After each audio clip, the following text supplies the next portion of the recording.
Rekan kerja, atasan, dan bawahan bukanlah keluarga kamu.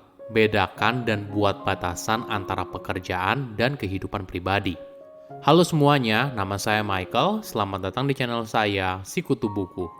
Kali ini saya akan bahas kalau orang yang kamu temui dalam bekerja bukanlah keluarga kamu.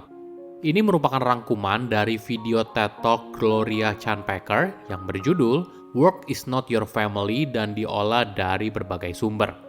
Mungkin kamu pernah dengar kalau di tempat kerjamu sekarang bilang kalau kerja di sini mah kayak keluarga.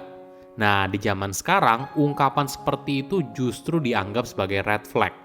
Tentu saja kita menghabiskan minimal 1/4 jam hidup kita dalam sehari untuk bekerja. Memiliki tempat kerja yang nyaman dan bekerja dengan orang yang enak tentu saja merupakan sebuah keberuntungan tersendiri. Tapi ketika kamu memberi label kalau orang yang ada di tempat kerjamu sebagai keluarga, hal ini ternyata bisa mengganggu kesehatan mental. Mungkin saja kamu bisa burn out karena tidak mengetahui batasan mana bekerja dan tidak. Sebelum kita mulai, buat kalian yang mau support channel ini agar terus berkarya, caranya gampang banget. Kalian cukup klik subscribe dan nyalakan loncengnya. Dukungan kalian membantu banget supaya kita bisa rutin posting dan bersama-sama belajar di channel ini. Kerja di sini tuh kayak keluarga. Pernah nggak dengar kalimat itu? Mungkin selama 10 tahun belakangan, kalimat ini sangat populer dan banyak perusahaan berlomba-lomba untuk membuat lingkungan kerja mereka agar terlihat seperti sebuah keluarga besar. Tidak jarang kita sering dengar keluarga besar PT bla bla bla. Kalimat kita tuh kayak keluarga bukan hanya cuma slogan. Ada beberapa perusahaan berusaha membuat lingkungan kerjanya senyaman mungkin. Misalnya ada beanbag, ruang rekreasi, jadwal meet up sebulan sekali, dan sebagainya. Ide dasarnya sebenarnya baik, agar karyawan punya rasa memiliki terhadap perusahaan. Namun di era sekarang, jika ada karyawan di sebuah perusahaan yang bilang kalau kerja di sini tuh kayak keluarga, hal ini malah jadi walking red flag. Karena menjadi salah satu penyumbang burnout terbesar dalam dunia kerja. Mungkin kita harus memahami dulu kenapa menyebut pekerjaan sebagai keluarga itu bisa problematik. Secara psikologis, kita jadi mengaburkan batasan antara kerja dan keluarga. Padahal kerja dan keluarga itu harus dipisahkan karena punya tujuan, ekspektasi, dan tanggung jawab yang berbeda. Misalnya begini, apakah kita bisa memecat anggota keluarga yang seringkali tidak mengerjakan tugasnya?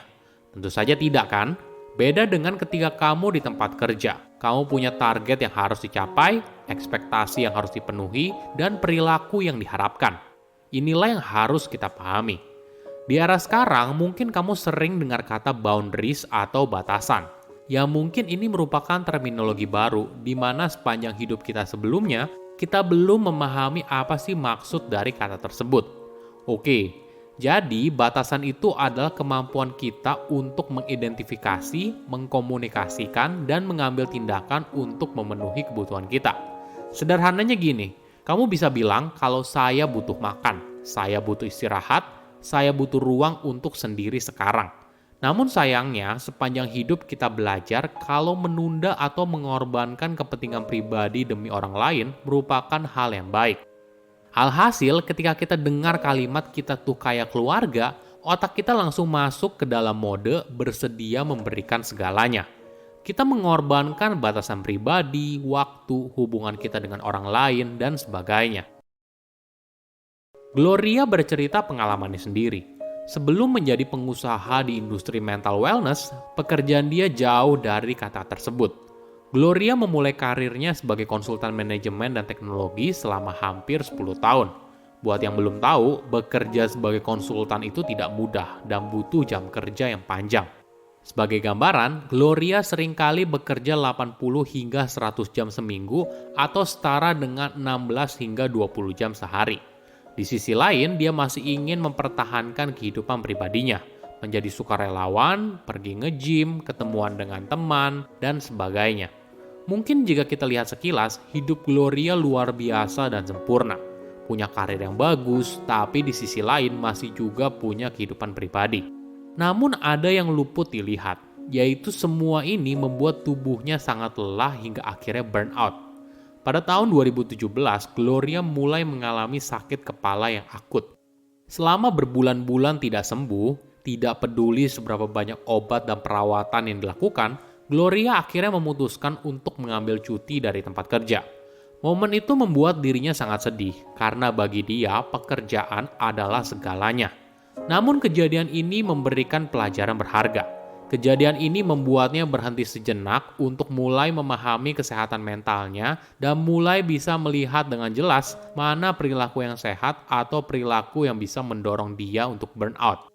Gloria pun sadar kalau semuanya berakar dari masa kecilnya yang selalu ingin jadi wanita yang sempurna, berusaha menyenangkan orang lain, dan menjadi yang terbaik di bidang apapun.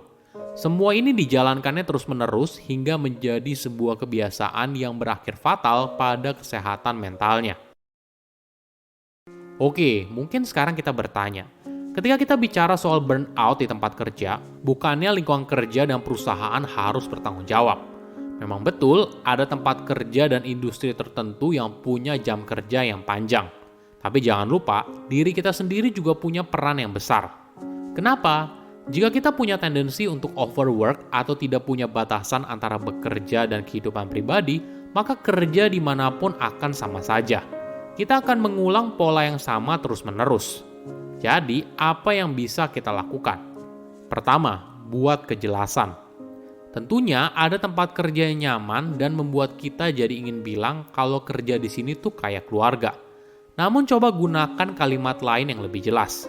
Misalnya kalimat, kita bukan keluarga, tapi kita seperti tim olahraga profesional. Nah, ini berbeda dengan keluarga. Sebuah tim olahraga profesional masih punya kehangatan dan persahabatan, tapi dalam batasan profesional. Kita tentu saja boleh punya hubungan yang dekat dan intim dengan rekan kerja atau atasan. Tapi yang penting, kita tahu batasan yang sehat. Kedua, belajar mengutarakan batasan. Mungkin selama ini kita belajar kalau kita membuat batasan, justru kita terkesan arogan atau egois. Tapi tidak selalu begitu. Batasan itu sebenarnya menjadi sesuatu yang sehat. Misalnya begini, ketika rekan kerja meminta tolong, kamu tidak perlu langsung menjawab iya. Kamu bisa saja memberikan jeda dan bilang, oke, coba saya lihat dulu ya, soalnya saya lagi ada kerjaan lain. Nanti saya akan kabari segera setelah makan siang. Berikan dirimu waktu dan ruang untuk tidak selalu bilang iya. Ingat, tujuan utama membuat batasan bukan artinya kamu tidak mau menolong orang lain, tapi mencari jalan tengah bersama untuk bekerja dengan lebih baik. Ketiga, jangan malu atau takut dalam meminta pertolongan. Ketika bicara soal kesehatan mental, kadang hal ini bisa terasa sangat personal karena berhubungan dengan perilaku kita selama ini dan juga masa lalu. Namun perspektifnya gini, ketika tubuh kita sakit, kita tidak ragu ke dokter. Kenapa saat kesehatan mental kita memburuk, kita tidak berusaha untuk mencari pertolongan? Kita punya tanggung jawab untuk membuat tubuh dan mental kita selalu sehat.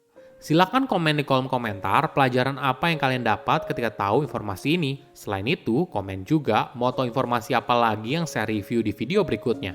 Saya undur diri, jangan lupa subscribe channel YouTube Sikutu Buku. Bye-bye.